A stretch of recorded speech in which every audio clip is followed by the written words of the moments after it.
Assalamualaikum warahmatullahi wabarakatuh. Di sini saya Siti Fatimah Zahra dari Pendidikan Prodi Bahasa Inggris akan membuat tutorial cara menghitung tingkat kesulitan soal dan daya pembeda. Nah, saya membuat tutorial ini untuk memenuhi tugas Final Test Language Assessment 2 karena ini adalah tugas akhir atau UAS. Nah, di sini saya sudah membuat ya. Di sini saya sudah membuat dan juga saya sudah membuat daya bedanya ya. Nah, oke. Kita buka sheet baru. Ini kolom ini ya. Yang pertama kolom ini kita copy dulu. Kita copy karena nanti kita akan membuat tutorialnya. Sudah selesai ya, kita copy. Ini kita hapus dulu jumlahnya.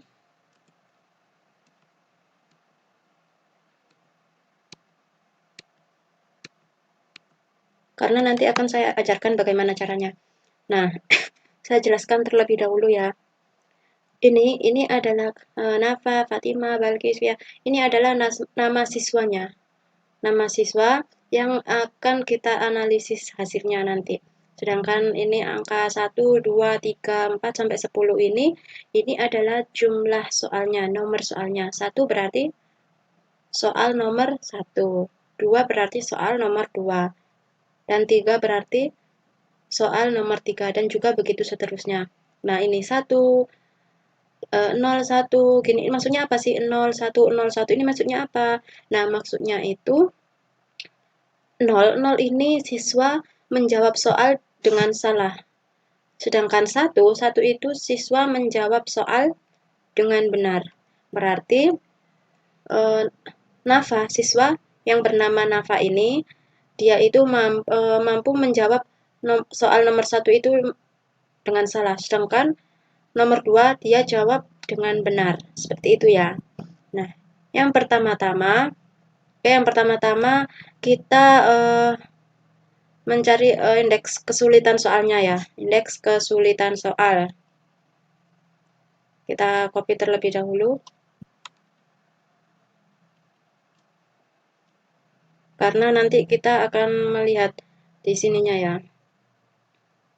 Kita copy terlebih dahulu. Nah, yang pertama-tama kita membuat indeks kesulitan soalnya.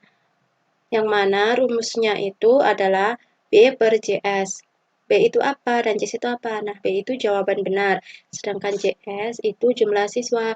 Jadi, jawaban benar dibagi jumlah siswa.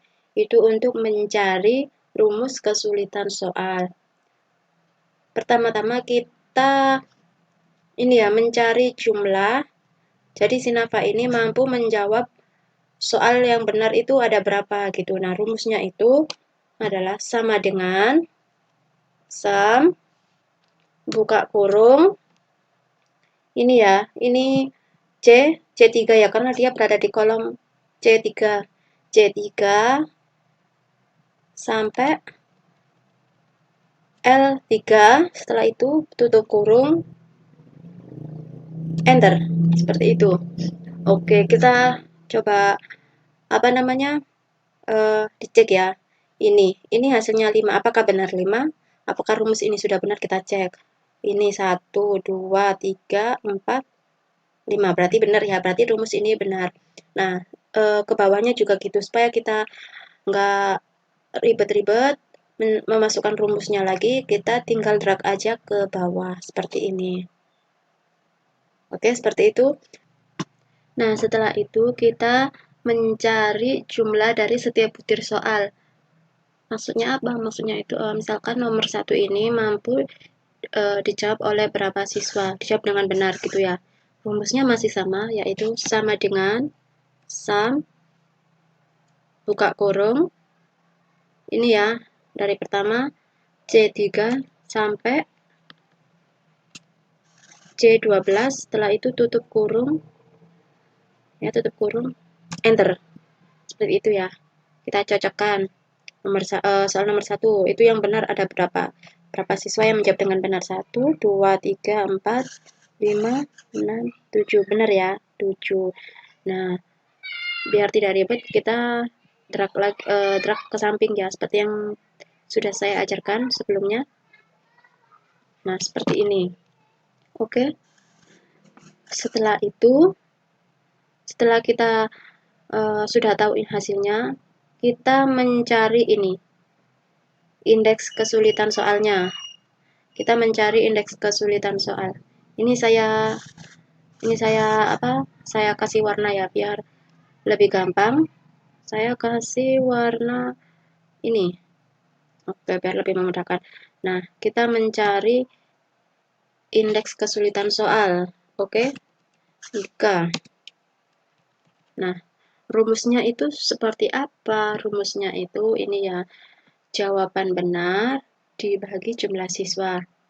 Nah, langsung saja sama dengan buka kurung, jawaban benar ini ya, jawaban benar ini 7, berarti C13 dibagi jumlah siswanya ada 10.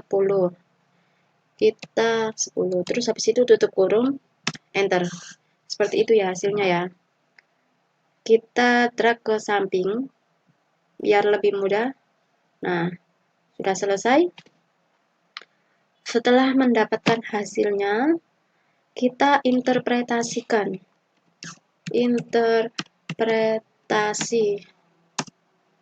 Oke, kita interpretasikan. Nah, kita lihat dari sini ya. 0,7. Nah, setelah itu kita interpretasikan, lihat dari sini. 0,7 berarti masuk kemana? Kita lihat 0,7. Oh, berarti dia masuk ke moderat. Masuk ke moderat. Setelah itu 1 berarti masuk ke easy. Dan 0,2 masuk ke difficult. Itu ya. Jadi kita lihat di sininya untuk interpretasinya. 0,5 ini berarti dia kan antara 0,31 sampai 0,7, berarti 0,5 ini masuk antara 0,31 sampai 0,7, berarti ia masuk ke dalam moderat. Sedangkan 0,6 masuk ke moderat juga. Ini juga moderat ya. 0,3 berarti difficult. 0,3 difficult juga. 0,7 moderat. Sedangkan 0,5 ini masuk ke moderat juga. Nah, seperti itu ya. Oke. Saya kasih warna supaya kita tahu. Ini kita kasih warna, ini adalah hasilnya. Seperti ini. Mudah kan? Nah, oh iya, saya jelaskan. Ini moderat. Maksudnya apa sih moderat? Nah, maksudnya moderat itu ini itu tipe soal yang sedang gitu. Terus easy ini berarti dia itu tipe soal yang mudah. Artinya apa?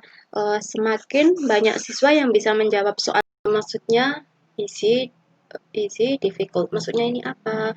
Nah, easy maksudnya itu dia itu masuk ke dalam kategori mudah.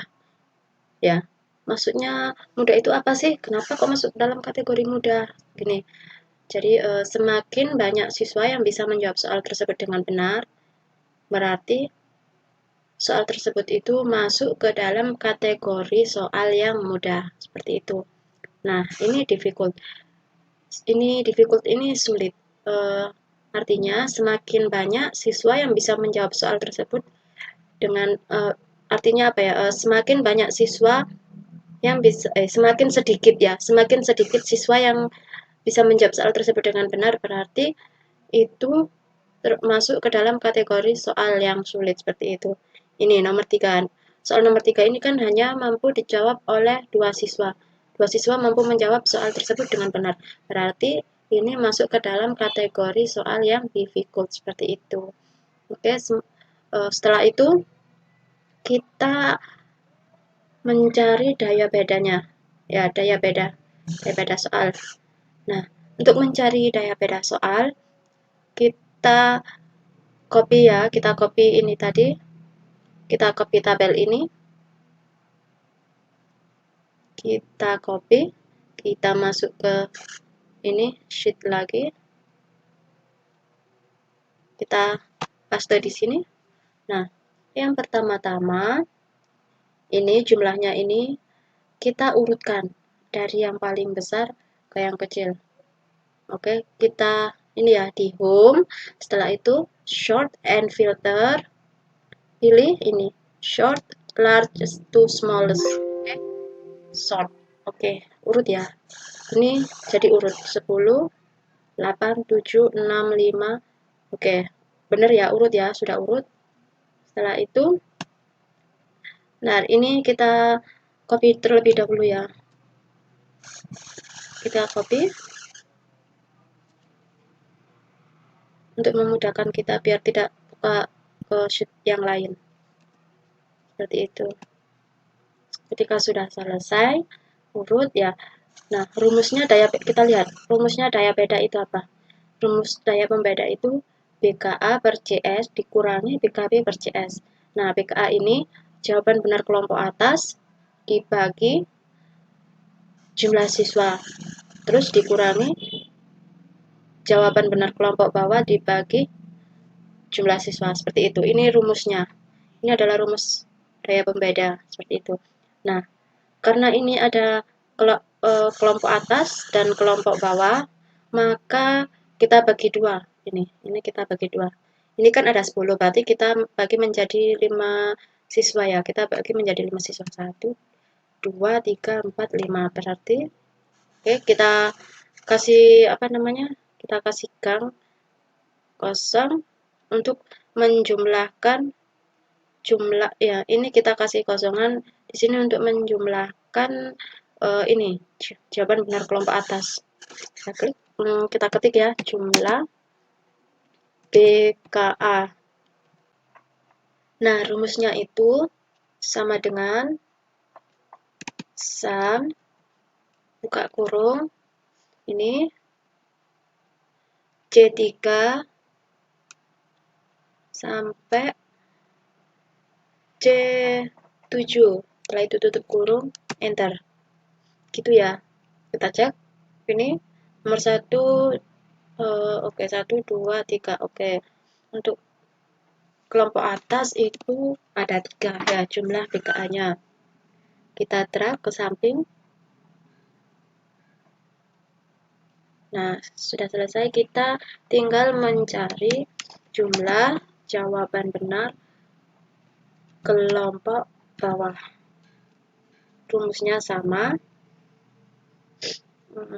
dengan sum buka kurung.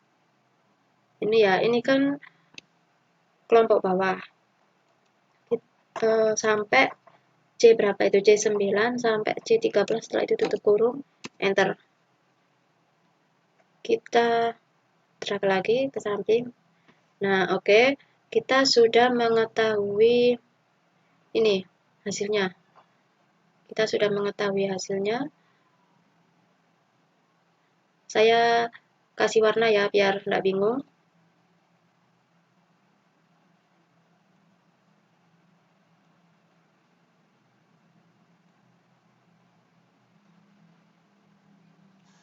Nah, setelah kita mengetahui jumlah BKA dan BKB-nya, kita mencari daya beda soalnya.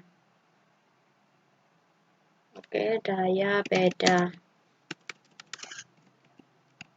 Daya beda. Nah, rumusnya itu, rumus daya bedanya itu, ini ya, jawaban benar kelompok atas dibagi jumlah siswa dikurangi jawaban benar kelompok bawah dibagi jumlah siswa. Berarti kita langsung masukkan saja sama dengan langsung ya, buka kurung, jawaban benar kelompok atas ini ya jumlahnya dibagi, nah jumlah siswa kelompok atas itu ada berapa? Ada 5 ya, nah, dibagi 5 dikurangi jumlah jawaban benar kelompok bawah ini dibagi 5 juga.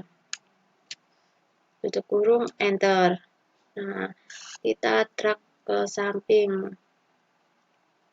Seperti ini. Oke, setelah kita tahu hasilnya seperti ini, kita interpretasikan. Interpretasi. Nah, ini interpretasinya adalah dari sini ya. Ini negatif, berarti negatif ini berarti dia masuk ke dalam kategori very bad. Setelah itu 0. Oke, 0 berarti dia masuk ke bad. Setelah itu ya, ini 0,4 itu masuk ke dalam good. 0,6 masuk ke dalam good. Oh, astagfirullah. Sini. Ini tadi apa ya? Biru ketik. Nah, 0,6 masuk ke dalam good ya. 0 masuk ke dalam bad.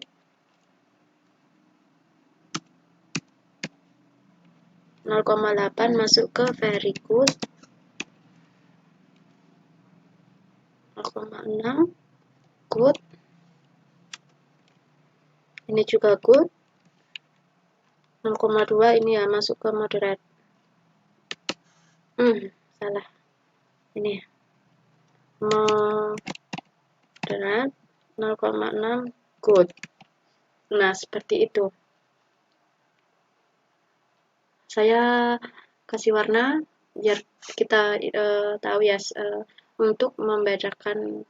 Nah, saya kasih warna biar kita tidak bingung, biar kita tahu juga ini adalah hasilnya. Saya jelaskan maksudnya very bad ini apa. Nah, maksudnya very bad ini sangat jelek. Jadi daya beda soalnya itu ini sangat jelek. Kenapa kok very bad gitu? Kenapa kok sangat jelek? Karena ini ya, jumlah jawaban benar kelompok bawah itu lebih besar daripada jumlah jawaban benar kelompok atas ya. 4 sama 3. Kan banyakkan 4 gitu ya. Berarti kelompok bawah ini bisa menjawab soal nomor 1 itu lebih banyak daripada kelompok atas seperti itu. Nah, kalau good ini ya, good ini maksudnya itu baik.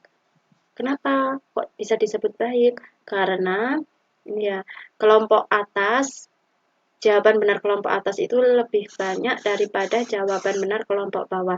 Jadi untuk soal nomor 4, yang bisa menjawab dengan benar itu lebih banyak kelompok atas daripada kelompok bawah. Seperti itu.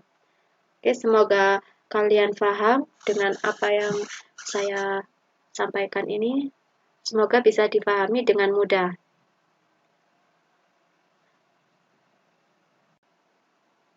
Oke, saya akhiri. Wassalamualaikum warahmatullahi wabarakatuh.